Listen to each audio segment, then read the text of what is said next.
Hi hello friends, ನಮಸ್ಕಾರ. Welcome back to my YouTube channel. ಇವತ್ತಿನ ನನ್ನ ವ್ಲಾಗಲ್ಲಿ ನನ್ನ ಬರ್ಡೇ ಹೇಗಾಯಿತು, ಮತ್ತು ಹಾಸ್ಪಿಟಲೈಸೇಷನ್ ನಾನು ಯಾವಾಗ ಆದೆ, ಹಾಸ್ಪಿಟಲ್ ಬಿಲ್ ಎಷ್ಟಾಯಿತು ಆ್ಯಂಡ್ ಏನೇನಿತ್ತು ಪ್ರೊಸೀಜರ್ಸ್ ಅಂತ ನಾನು ನಿಮಗೆ ಇವತ್ತಿನ ವ್ಲಾಗಲ್ಲಿ ಕಂಪ್ಲೀಟಾಗಿ ಎಕ್ಸ್ಪ್ಲೇನ್ ಮಾಡ್ತೀನಿ. ಸೊ ಎಲ್ಲರಿಗೂ ಮಕರ ಸಂಕ್ರಾಂತಿ ಹಬ್ಬದ ಹಾರ್ದಿಕ ಶುಭಾಶಯಗಳು. ಹಬ್ಬ ಆಗೋಯ್ತು, ಬಟ್ ನಾನು ಇವಾಗ ನಿಮಗೆ ವಿಶ್ ಮಾಡ್ತಾ ಇದ್ದೀನಿ, ಬಿಲೇಟೆಡ್ ವಿಶಸ್. ಸೊ ಹಬ್ಬದ ದಿವಸ ನನಗೆ ಕಂಪ್ಲೀಟಾಗಿ ಎನರ್ಜಿ ಡ್ರೈನ್ಡ್ ಔಟ್ ಆಗಿಬಿಟ್ಟಿತ್ತು. ಸೊ ನಾನು ಹಬ್ಬದ ವ್ಲಾಗ್ನ ನಾನು ಮಾಡೋದಕ್ಕಾಗಿಲ್ಲ, ಬಿಕಾಸ್ ತುಂಬಾ ಸುಸ್ತಿತ್ತು ನನಗೆ. ಸೊ ಹಾಗಾಗಿ ಈಗಲೂ ಲಿಟಲ್ ಸ್ವಲ್ಪ ಥ್ರೋಟ್ ಪೇಯ್ನ್ ಇದೆ ನನಗೆ, ಬಟ್ ಓಕೆ, ಇವಾಗ ನಾನು ನಾರ್ಮಲ್ ಆಗಿ ಆಗ್ತಾ ಇದ್ದೀನಿ ಅಂತ ಅನ್ನಿಸ್ತಿದೆ. ಈಗ ಶುಕ್ರವಾರ ಬಂದರೆ ನನಗೆ ಆಪ್ರೇಟ್ ಆಗಿ 1 ವೀಕ್ ಆಗುತ್ತೆ. ಅದರ ಜೊತೆಗೆ ನಾನು ಹಾಸ್ಪಿಟಲೈಸ್ ಆಗಿದ್ದು ಪ್ಲಸ್ ಬೆಡ್ ಚಾರ್ಜಸ್ ಎಲ್ಲ ಎಷ್ಟು ಅಂತ ನಾನು ನಿಮಗೆ ಇವತ್ತಿನ ವ್ಲಾಗಲ್ಲಿ ಹೇಳ್ತೀನಿ. ಫಸ್ಟ್ ಆಫ್ ಆಲ್ ನನ್ನ ಬರ್ಡೇ ಹೇಗಾಯಿತು ಅಂತಂದರೆ ನಿಮ್ಗೆಲ್ಲರಿಗೂ ಗೊತ್ತು, ನನ್ನ ಬರ್ಡೇ ಹಾಸ್ಪಿಟಲೈಸ್ ಆಗಿಬಿಟ್ಟಿದೆ ನನ್ನ ಬರ್ಡೇ ದಿವಸ. ಆ್ಯಂಡ್ ಆವತ್ತೇ ನನಗೆ ಸರ್ಜರಿ ಕೂಡ ಇತ್ತು. ಆ್ಯಂಡ್ ನನ್ನ ಬರ್ಡೇ ಹೇಗಾಯಿತು ನನ್ನ ಬರ್ಡೇ ದಿವಸ ಅಂತಂದರೆ ಮೋರ್ ಸ್ಪೆಷಲ್ ಅಂತಲೇ ಹೇಳ್ಬೋದು. ಆ್ಯಂಡ್ ನಾರ್ಮಲ್ ಆಗಿ ಕೇಕ್ ಕಟ್ ಮಾಡ್ತೀವಿ, ಅದು ಯಾವಾಗಾದ್ರೂ ನಮಗೆ ಸ್ಪೆಷಲ್ ಆಗಲ್ಲ ಆ್ಯಂಡ್ ಮೆಮೊರೇಬಲ್ ಆಗೋದೇ ಇಲ್ಲ. ಮೇಘರಾಜ್ ಅವರು ತುಂಬಾ ಬೇಜಾರಾಗಿತ್ತು, ನನಗೆ ಆಪ್ರೇಷನ್ ಆಗ್ತಿದೆ, ಲೈಕ್ ಯಾರಿಗೆ ಆದರೂ ಬೇಜಾರಾಗೇ ಆಗುತ್ತೆ. ಸೊ ನಮ್ಮ ಅಕ್ಕ ಮತ್ತು ನಮ್ಮ ಬಾವ ನನಗೆ ಹಾಸ್ಪಿಟಲ್ಗೆ ಕೇಕ್ ತೊಗೊಂಡು ಬಂದಿದ್ರು, which is very special and which makes my birthday more memorable ಅಂತಲೇ ಹೇಳ್ಬೋದು. ಆಪ್ರೇಷನ್ ಆಗಿದೆ, ಅನಸ್ಥೀಶಿಯಾ ಎಫೆಕ್ಟ್ ಇದೆ, ಅಪಾನ್ ದ್ಯಾಟ್ ನಾನು ಕೇಕ್ ಕಟ್ ಮಾಡ್ತಿದ್ದೀನಿ.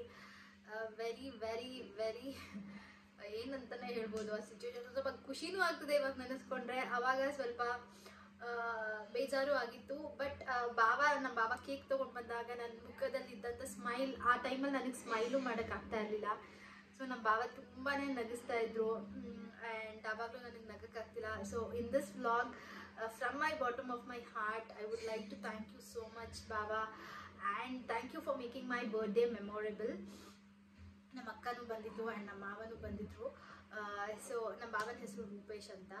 ಸೊ ಆಲ್ಮೋಸ್ಟ್ ಅವರ ಮದುವೆ ಆಗಿ 6 months ಗ್ಯಾಪ್ ಇತ್ತು ನಮ್ಮ ಮತ್ತು ಅವ್ರ ಮದುವೆ ಟೈಮು. ಸೊ ಇನಿಷಿಯಲ್ ಡೇಸಲ್ಲಿ ತುಂಬಾ ಓಡಾಡ್ತಾ ಇದ್ವಿ, ಮಜಾ ಮಾಡ್ತಿದ್ವಿ. ಆಲ್ಮೋಸ್ಟ್ ಯಾವುದೇ ಪ್ಲ್ಯಾನ್ಸ್ ಆದರೂ ಆರ್ಗನೈಸ್ ಮಾಡೋದು ನಮ್ಮ ಮನೇಲಿ ನಾನು ಆ್ಯಂಡ್ ಅವ್ರ ಮನೇಲಿ ನಮ್ಮ ಬಾವ.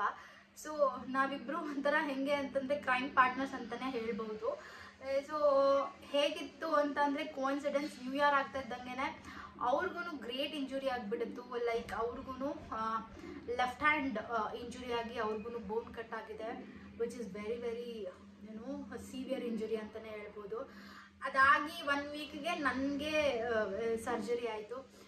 ಸೊ ಒಂದಿಷ್ಟು ಲಿಸ್ಟ್ ಇಟ್ಕೊಂಡಿದ್ದೆ, ಬಕೆಟ್ ಲಿಸ್ಟ್ ಇಟ್ಕೊಂಡಿದ್ದೆ ನಾನು, ಹಿಂಗೆಲ್ಲ ಮಾಡಬೇಕು ಈ ಇಯರ್ ಅಂತ ಅಂದ್ಬಿಟ್ಟು. ಸೊ ಆಲ್ಮೋಸ್ಟ್ 3 months ಅದಕ್ಕೆಲ್ಲದಕ್ಕೂ ಕತ್ರಿ ಬಿತ್ತು. ಇನ್ಫ್ಯಾಕ್ಟ್ ಅವ್ರಿಗೂ ಎಲ್ಲಿಗೂ ಹೋಗೋಕ್ಕಾಗಲ್ಲ, ನನಗೂ ಎಲ್ಲೂ ಹೋಗೋಕ್ಕಾಗಲ್ಲ. But thank you for bringing smile on my face on my birthday ಅಂತಲೇ ಹೇಳ್ಬೋದು. ಸೊ ನಾನು ಅಡ್ಮಿಟ್ ಆಗಿದ್ದು ಗುರುವಾರ ಈವ್ನಿಂಗ್ ಆಲ್ಮೋಸ್ಟ್ 6 o'clock ಅಷ್ಟೊತ್ತಿಗೆ ನಾನು ಹಾಸ್ಪಿಟಲೈಸ್ ಆಗಿದ್ದು. ಆ್ಯಂಡ್ ಫ್ರೈಡೇ ಮಾರ್ನಿಂಗ್ ನನಗೆ OT ಇತ್ತು. ಸೊ ಅದೆಲ್ಲ ಮುಗಿಸ್ಕೊಂಡು ನಾವು ಮನೆಗೆ ಡಿಸ್ಚಾರ್ಜ್ ಆಗಿ ಬಂದಿದ್ದು ಸ್ಯಾಟರ್ಡೇ ಈವ್ನಿಂಗ್ 6 o'clock ಆಯಿತು. ಏನಿಲ್ಲ, it is almost 2 days, 1 day ಹೋಗೋದು, ಅಡ್ಮಿಟ್ ಆಗೋದು, ನೆಕ್ಸ್ಟ್ ಡೇ. ಅದರ್ವೈಸ್ ಎಂಟಿ ಸ್ಟಮಕಲ್ಲೇ ನೀವು ಅವತ್ತಿನ ದಿವಸನೇ ಹೋಗಿ ಅಡ್ಮಿಟ್ ಆದರೆ 1 day ಸರ್ಜರಿ, ಆಮೇಲೆ ಅಬ್ಸರ್ವೇಷನ್ ಇರುತ್ತೆ, ನೆಕ್ಸ್ಟ್ ಡೇ ನಿಮಗೆ ಡಿಸ್ಚಾರ್ಜ್ ಮಾಡ್ತಾರೆ. This is not a major surgery ಅಥವಾ ಹೆದರ್ಕೊಳ್ಳೋ ಅಂಥದ್ದು ಏನೂ ಇಲ್ಲ ಇದರಲ್ಲಿ. ಕೆಲವೊಬ್ಬರಿಗೆ ಹೇಗಿರುತ್ತೆ ಅಂತಂದರೆ, ರೈಟ್ ಸೈಡ್ ಅಪ್ಪರ್ ಅಬ್ಡಮನಲ್ಲಿ ಪೇಯ್ನ್ ಸ್ಟಾರ್ಟ್ ಆಗುತ್ತೆ. ಇನ್ನು ಕೆಲವೊಬ್ಬರಿಗೆ ಅದು ಬ್ಯಾಕ್ಗೂ ಕೂಡ ಶಿಫ್ಟ್ ಆಗುತ್ತೆ ಆ್ಯಂಡ್ ರೈಟ್ ಶೋಲ್ಡರ್ಗೂ ಕೂಡ ಶಿಫ್ಟ್ ಆಗುತ್ತೆ. ಸೊ ನಿಮ್ಮ ಒಂದು ಪೇಯ್ನ್, ಸ್ಟಮಕ್ ಪೇಯ್ನ್ ಅಂತ ಏನಾದ್ರು ಬಂದರೆ ಅದನ್ನು ಅಬ್ಸರ್ವ್ ಮಾಡಿ ನೀಟಾಗಿ. ಲೆಫ್ಟ್ ಸೈಡ್ ಬರ್ತಿದೆಯಾ, ರೈಟ್ ಸೈಡ್ ಬರ್ತಿದೆಯಾ, centre of the stomach upper abdomen ಬಂದರೆ ಅದು ಗ್ಯಾಸ್ಟ್ರೈಟಿಸಿಂದ ಬರುತ್ತೆ ಅಂತ ಹೇಳ್ಬೋದು. ಬಟ್ ರೈಟ್ ಸೈಡ್ ಬಂದರೆ keep eye on it. So ನಿಮ್ಮ ಒಂದು ಪೇನನ್ನು ನೀವು ಅನಲೈಸ್ ಮಾಡಿ ಇಮಿಡಿಯೇಟಾಗಿ ಏನು ಅಂತಂದರೆ ಸ್ಕ್ಯಾನಿಂಗ್ಗೆ ಹೋಗಿ, ಅಲ್ಟ್ರಾಸೌಂಡ್ ಸ್ಕ್ಯಾನ್. ಇಲ್ಲ ಅಂದ್ರೂ 6 months ಒನ್ಸ್ಗೆ recommendation for ladies, full upper abdomen and lower abdomen, because ಏನಾದರೂ ಒಂದಷ್ಟು ಪ್ರಾಬ್ಲಮ್ಸ್ಗಳು ಆಗ್ತಾನೆ ಇರುತ್ತೆ ಲೇಡೀಸ್ಗೆ. ಸೊ ಲೇಡೀಸ್ ಇದನ್ನು ನೀವು ಮಾಡಿಸ್ಕೊಳ್ಳೇಬೇಕಾಗುತ್ತೆ ಆಫನ್, ಅಥವಾ ಇಯರ್ಲಿ ಒನ್ಸ್ ಅಥವಾ 6 months ಒನ್ಸ್, ಸೊ ದಟ್ ನಿಮಗೆ ಡಯಾಗ್ನೈಸ್ ಆಗುತ್ತೆ. ನನ್ನ ಕೇಸಲ್ಲಿ ಲಾಸ್ಟ್ ಇಯರೇ ಈ ಮನೆಗೆ ನಾವು ಶಿಫ್ಟ್ ಆದಾಗ, ಅಂದರೆ ರಾಜರಾಜೇಶ್ವರಿ ನಗರಕ್ಕೆ ಶಿಫ್ಟ್ ಆದಾಗ ನನಗೆ ಸ್ಟಮಕ್ ಪೈನ್ ಅಂತಂದಾಗ ನಾವು ಹಾಸ್ಪಿಟಲ್ಗೆ ಹೋಗಿದ್ವಿ. ನಮ್ಮ ನೆಗ್ಲಿಜಿಯನ್ಸಿಯಿಂದಾನೆ ಅಂತಲೇ ಅನ್ಬೋದು. ನಮ್ಮ ನೆಗ್ಲಿಜಿಯನ್ಸಿಯಿಂದ ನಾವು ಕೆಲವೊಂದು ಟೆಸ್ಟ್ನ ನಾವು ಮಾಡಿಸಿಲ್ಲ. ಬಿಕಾಸ್ ನನಗೇನಪ್ಪ ಅಂತಂದರೆ ಗ್ಯಾಸ್ಟ್ರೈಟಿಸ್ ಇದೆ. ಸೊ ಹಂಗಾಗಿ ಅದೇ ಪ್ರಾಬ್ಲಮ್ ಇರ್ಬೋದು ಅಂತ ನಾವು ನೆಗ್ಲೆಕ್ಟ್ ಮಾಡಿಬಿಟ್ವಿ. ಇವಾಗ ನಮಗೆ ಅದ್ರ ಫೈಲ್ ಸಿಕ್ಕಿದಾಗ ಡಾಕ್ಟರ್ ರೆಫರ್ ಮಾಡಿದ್ರು ನಮಗೆ, ಇದು ಮಾಡಿಸಿ ಅಲ್ಟ್ರಾಸೌಂಡ್ ಮಾಡಿಸಿ ಅಂತ ಅಂದ್ಬಿಟ್ಟು ನಮಗೆ ರೆಫರ್ ಮಾಡಿದರು. ಸೊ ಕೆಲವೊಂದ್ಸಲ ಡೆಸ್ಟಿನಿ ಇದಾಗಬೇಕು ಅಂತಿರುತ್ತೆ, ಯಾರ ಕೈಲೂ ಅದನ್ನು ತಪ್ಪಿಸೋದಕ್ಕಾಗೋದಿಲ್ಲ. ಸೊ ಸರ್ಜರಿ ಅಂತ ಬಂದು ಹೆದರ್ಕೊಳ್ಳೋ ಅಂಥ ಅವಶ್ಯಕತೆ ಏನೂ ಇಲ್ಲ. ಲ್ಯಾಪ್ರೋಸ್ಕೋಪಿ ಮಾಡ್ತಾರೆ. ಇಟ್ಸ್ ಸ್ಮಾಲ್ ಹೋಲ್, ಕಟ್ಟು ಇರೋದಿಲ್ಲ ನಿಮಗೆ ಬಾಡಿಲಿ, ಸ್ಮಾಲ್ ಹೋಲ್ ಮಾಡ್ತಾರೆ. 4 ಹೋಲ್ಸ್ ಮಾಡಿಬಿಟ್ಟು ನಿಮಗೆ ಆಪ್ರೇಟ್ ಮಾಡ್ತಾರೆ. ಸ್ವಲ್ಪ ದಿವಸ ಪೇಯ್ನ್ ಇರುತ್ತೆ, ಅಷ್ಟು ಬಿಟ್ಟರೆ ಬೇಗನೆ ರಿಕವರಿ ಆಗ್ಬೋದು ಅಂತಲೇ ಹೇಳ್ಬೋದು, rather then open kind of surgery. ಇವಾಗೆಲ್ಲ ತುಂಬಾ ಇಂಪ್ರೂವ್ ಆಗಿದೆ. ಸೊ ಹಾಗಾಗಿ ನಿಮ್ಗೆ ಏನಾದರೂ ಇತ್ತು ಅಂದರೆ ಭಯ ಬಿಟ್ಟು ಆರಾಮಾಗಿ ಸರ್ಜರಿ ಆ ಥರ ಏನಾದರೂ ಡಾಕ್ಟರ್ ರೆಕಮೆಂಡ್ ಮಾಡಿದ್ರೆ ವಿತೌಟ್ ಮಿಸ್ ನೀವು ಅದನ್ನು ಮಾಡಿಸ್ಕೊಳ್ಳಿ. ಬಿಕಾಸ್ ಕೆಲವೊಬ್ಬರಿಗೆ ತುಂಬ ಪ್ರಾಬ್ಲಮ್ ಕ್ರಿಯೇಟ್ ಆಗುತ್ತೆ. ಲೈಕ್ ನನಗೆ ತುಂಬ ಪ್ರಾಬ್ಲಮ್ ಆಗ್ತಿತ್ತು. ಎಸ್ಪೆಷಲಿ ಲೇಡೀಸ್ಗೆ ಏನಾದ್ರು ಇತ್ತು ಅಂದರೆ, ನೀವು ಪ್ರೆಗ್ನೆನ್ಸಿ ಟ್ರೈ ಮಾಡ್ತೀರಾ ಅಥವಾ ಪ್ರೆಗ್ನೆಂಟ್ ಆಗ್ತಿದ್ದೀರಾ, ಆಗಬೇಕು ಅಂತ ಪ್ಲ್ಯಾನ್ ಮಾಡ್ಕೊಂಡಿದ್ದೀರಾ ಅಂದರೆ ಬಿಫೋರ್ ದ್ಯಾಟ್ ಒಂದು ಅಲ್ಟ್ರಾಸೌಂಡ್ ಮಾಡಿಸಿ ಫುಲ್ ಅಬ್ಡಮನ್, ಆಮೇಲೆ ನೀವು ಹೋದರೆ ಬೆಟರು. ಬಿಕಾಸ್ ಏನಾಗುತ್ತೆ ಅಂತಂದರೆ ಪ್ರೆಗ್ನೆನ್ಸಿ ಟೈಮಲ್ಲಿ ಸ್ವಲ್ಪ ಅಗ್ರಿವೇಟ್ ಆಗೋಕ್ಕೆ ಸ್ಟಾರ್ಟ್ ಆಗಿಬಿಡುತ್ತೆ ಪೇಯ್ನು ಅನ್ನೋ ಕೇಸಸ್ಗಳು ಸುಮಾರಷ್ಟು ಇದೆ ಅಂತ ಡಾಕ್ಟರ್ಸ್ ಹೇಳಿದ್ದಾರೆ. ಸೊ ಹಾಗಾಗಿ ಬಿಫೋರ್ ಪ್ರೆಗ್ನೆನ್ಸಿ ನೀವು ಒಂದ್ಸತಿ ಫುಲ್ ಸ್ಕ್ಯಾನ್ ಮಾಡಿಸ್ಕೊಳ್ಳೋದು ತುಂಬಾ ಒಳ್ಳೆಯದು. ಆ್ಯಂಡ್ ಹಾಸ್ಪಿಟಲ್ ಅಂತ ಬಂದರೆ ಹಾಸ್ಪಿಟಲ್ ಚಾರ್ಜಸ್ ಎಷ್ಟಾಯಿತು ಅಂತಂದರೆ, ಇಟ್ಸ್ ಅ ಪ್ಯಾಕೇಜ್ ನನಗೆ ಕೊಟ್ಟಿದ್ದು 2 days ಪ್ಯಾಕೇಜ್ ಆಲ್ಮೋಸ್ಟ್ 1,10,000 ಆಯಿತು ನಮಗೆ. ನಾವು ಪ್ರೈವೇಟ್ ರೂಮ್ ತೊಗೊಂಡಿದ್ವಿ. ಸೊ ಹಾಗಾಗಿ ನಮ್ಮದು ಟೋಟಲ್ ಪ್ಯಾಕೇಜ್ ಬಂದು 1,10,000 ಆಯಿತು. ಎಲ್ಲ ಲೈಕ್ ಜನ್ರಲ್ಗೂ ಮತ್ತು 2 ಶೇರಿಂಗು ಮತ್ತು ಸಿಂಗಲ್ ಶೇರಿಂಗೂ 10,000 ಡಿಫ್ರೆನ್ಸ್ ಇತ್ತು.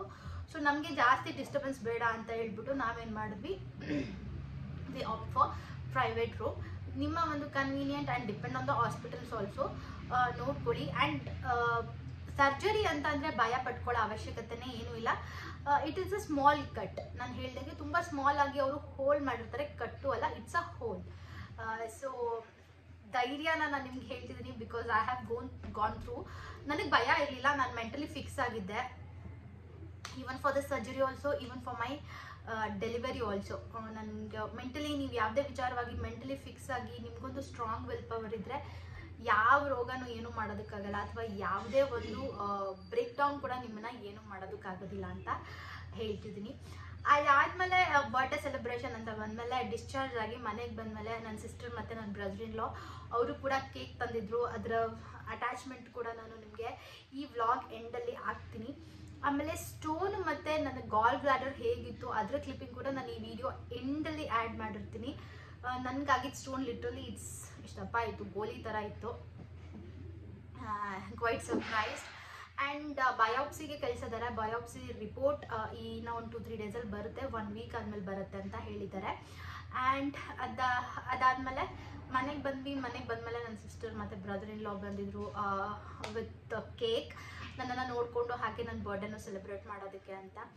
ಅದಾದಮೇಲೆ ನೆಕ್ಸ್ಟ್ ಡೇ ನನ್ನ ಫ್ರೆಂಡ್ಸ್ ಮಾನ್ಸ ಮತ್ತು ಸಾತ್ವಿಕ ಅಂತ, ಅವರು ಅಷ್ಟೇ ಮಕ್ಕಳು ಬಲೂನ್ಸ್ ಎಲ್ಲ ಇಟ್ಕೊಂಡು ಹ್ಯಾಪಿ ಬರ್ಡೇ ಅನುಷಾ ಆಂಟಿ ಅಂತ ಫುಲ್ ಜೋರಾಗಿ ಅಪಾರ್ಟ್ಮೆಂಟ್ ಪೂರ್ತಿ ಕೇಳಿದ್ರೆ ಜೋರಾಗಿ ಕೂಗ್ಕೊಂಡು ಫುಲ್ ನಾನೇನು ಮಿಸ್ ಮಾಡಿಕೊಂಡು ಅದನ್ನು ಓವರ್ಕಮ್ ಮಾಡೋಕ್ಕೆ ಟ್ರೈ ಮಾಡಿದ್ರು ಮಾನ್ಸ.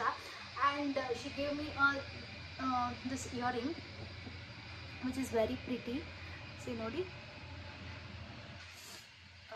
Thank you Mansa for celebration of my birthday also. And ನನಗೆ ಗಿಫ್ಟ್ ಮಾಡಿದ್ದಕ್ಕೆ, ಇಯರಿಂಗ್ ಗಿಫ್ಟ್ ಮಾಡಿದ್ದಕ್ಕೆ. ಸೊ ಇನ್ನೂ ಒಂದು ಸೆಲೆಬ್ರೇಷನ್ ಇದೆ. ಸೊ ಅನುಷಾ, ನೀವು ಈ ಥರ ಇದ್ದು ನಿಮ್ಮ ಬರ್ಡೇ ಸೆಲೆಬ್ರೇಟ್ ಮಾಡೋಕ್ಕಾಗೋದಿಲ್ಲ. ನೀವು ಫುಲ್ ರೆಡಿಯಾಗಿ then will celebrate your birthday and then will go out ಅಂತ ನನ್ನ ಫ್ರೆಂಡ್ಸ್ ಹೇಳಿದ್ದಾರೆ. So 2 more weeks to go ಅಂತಲೇ ಹೇಳ್ಬೋದು. ಅದಾದಮೇಲೆ ಇಷ್ಟು ನನ್ನ ಬರ್ಡೇ ಒಂದು ಹಿಸ್ಟ್ರಿ ಆಗಿರ್ಬೋದು, ಅಥವಾ ನನ್ನ ಹಾಸ್ಪಿಟಲೈಸೇಷನ್ನ ಪ್ಲ್ಯಾನ್ ಆಗಿರ್ಬೋದು, ಅಥವಾ ಹಾಸ್ಪಿಟಲೈಸೇಷನ್ ಬಿಲ್ ಆಗಿರ್ಬೋದು. ನೋಡ್ಕೊಂಡು ಬನ್ನಿ ನನ್ನ ಬರ್ಡೇಗೆ ಎಷ್ಟು ಕೇಕ್ ಕಟ್ ಮಾಡಿದೆ ಅಂತ, ಅದ್ರ ವಿಡಿಯೋ ಕೂಡ ನಾನು ಅಟ್ಯಾಚ್ ಮಾಡಿರ್ತೀನಿ. ಬಟ್ ನನ್ನ ಬರ್ಡೇ ದಿವಸ ಕೇಕ್ ಕಟ್ ಮಾಡಿರೋ ವಿಡಿಯೋ ನನ್ನ ಹಸ್ಬೆಂಡ್ ಅನ್ಫಾರ್ಚುನೇಟ್ಲಿ ತುಂಬ ಕೆಟ್ಟದಾಗಿ ರೆಕಾರ್ಡಿಂಗ್ ಮಾಡ್ಕೊಂಡಿದ್ದಾರೆ. ಸೊ ಅದು ತಪ್ಪು ಅಂತ ಹೇಳೋಕ್ಕಾಗಲ್ಲ, ಬಿಕಾಸ್ ಅವ್ರಿಗೆ ಅವ್ರದ್ದೇ ಆದಂಥ ಟೆನ್ಷನ್ ಇರುತ್ತೆ. ಸೊ ಅದನ್ನು ಆ್ಯಡ್ ಮಾಡಿರ್ತೀನಿ. ಟೋಟಲಿ ನನ್ನ ಬರ್ಡೇಗೆ 3 ಕೇಕ್ಸ್ ಕಟ್ ಮಾಡಿದ್ದೀನಿ, 2 more ಕೇಕ್ಸ್ ಟು ಗೋ ಅಂತಲೇ ಹೇಳ್ಬೋದು. And I am quite excited. ನನಗೆ ಬರ್ಡೇ ಸೆಲೆಬ್ರೇಷನ್ ಅಂದರೆ ತುಂಬಾ ಇಷ್ಟ ಆಗುತ್ತೆ. ಸಿನ್ಸ್ ಫ್ರಮ್ ನಂಗೆ ಬುದ್ಧಿ ಬಂದಮೇಲಿಂದ ಇಲ್ಲಿವರೆಗೂ ತುಂಬ ಚೆನ್ನಾಗಿ ನನ್ನ ಬರ್ಡೇನ ಸೆಲೆಬ್ರೇಟ್ ಮಾಡಿದ್ದಾರೆ. ಇನ್ ಕೇಸ್ ನಮ್ಮ ಮನೇಲಾಗಿರ್ಬೋದು, ನನ್ನ ಫ್ರೆಂಡ್ಸ್ ಆಗಿರ್ಬೋದು, ನನ್ನ ಸರ್ಕಲ್ ಲಿಮಿಟೆಡೇ ಇರ್ಬೋದು, ಬಟ್ ತುಂಬ ಜೆನ್ಯೂನ್ ಆ್ಯಂಡ್ ತುಂಬಾ ಬೆಸ್ಟ್ ಪೀಪಲ್ನ ನಾನು ಕ್ಯಾರಿ ಮಾಡಿದ್ದೀನಿ ನನ್ನ ಲೈಫಲ್ಲಿ. ಅದು ಒಂದು ಮೇನ್ ಸ್ಯಾಟಿಸ್ಫ್ಯಾಕ್ಷನ್ ನನಗಿದೆ. ಆ್ಯಂಡ್ ಒಂದಷ್ಟು ಫ್ರೆಂಡ್ಸ್ಗಳು ನನ್ನ ಜೊತೆಗೆ ಇವಾಗಿಲ್ಲ, ಬಿಕಾಸ್ ಐ ಮೀನ್ ಸ್ವಲ್ಪ ದೂರ ಇದ್ದಾರೆ. But still I am hoping to see them. We wanted to reunion. ಅಷ್ಟು ಬಿಟ್ಟರೆ ನನ್ನ ಅಪಾರ್ಟ್ಮೆಂಟಲ್ಲಿರೋ ಫ್ರೆಂಡ್ಸ್ ಆಗಿರ್ಬೋದು, ದೇ ಆರ್ ಸ್ವೀಟ್ ಆರ್ಟ್ಸ್ ಅಂತಲೇ ಹೇಳ್ಬೋದು.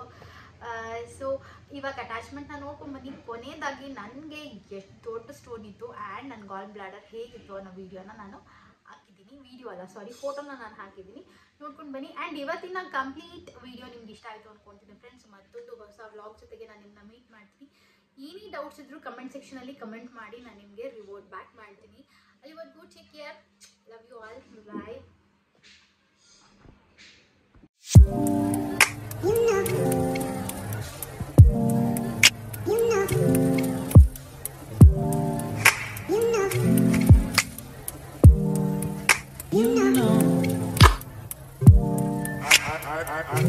I begin to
for sure.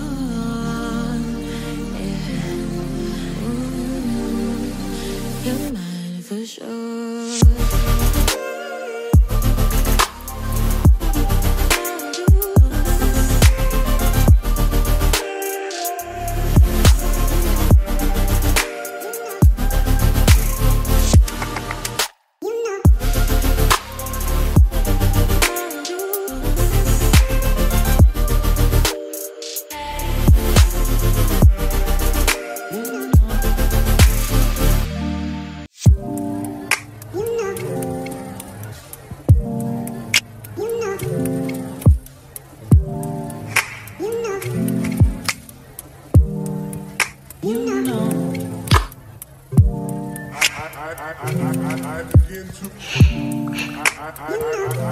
begin to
You're mine for sure. Yeah. You're mine for sure.